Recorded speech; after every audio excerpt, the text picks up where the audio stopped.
I'd like to ask you a few more questions. You've written some papers on sideswipe collisions or clipping. Can you describe for the jury and explain what a sideswipe collision is or a clipping and how that may or may not differ from a direct hit on a pedestrian impact? Sure. So what generally differentiates, say, sideswipes or clipping contacts compared to, say, an inline impact or, say, a T-bone impact is what refers to that the object that you're hitting isn't accelerated up to the speed of the object that's coming in.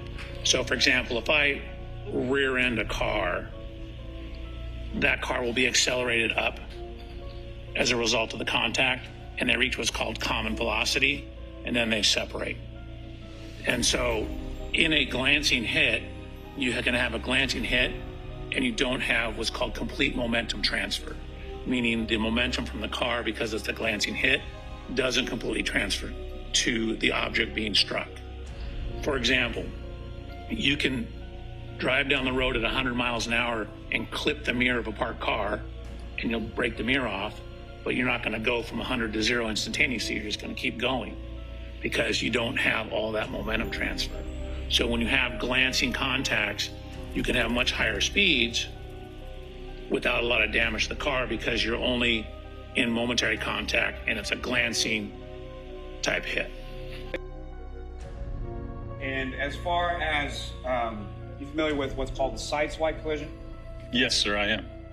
And am I correct when I say that in a typical pedestrian collision with a pedestrian crossing in front of a vehicle, there are a number of different types of interactions as far as a wrap and a forward projection versus a fender vault versus a number of different ways that a pedestrian can interact with the front of a vehicle, correct? It depends on the position of the pedestrian and certainly the profile of that vehicle and the speed of the vehicle. Yes, sir. There's many different factors involved in it.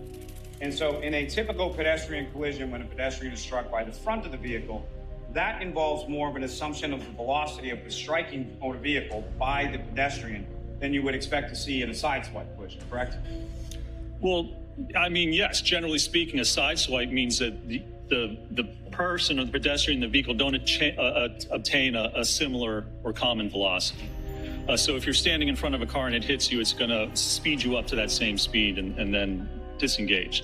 The sideswipe means that there's not this mass-to-mass impact. By its very nature, sideswipe has minimal forces. We see it even between vehicles that just rub against each other. So if there's a sideswipe impact with a pedestrian in a vehicle, there's going to be very little damage to the pedestrian.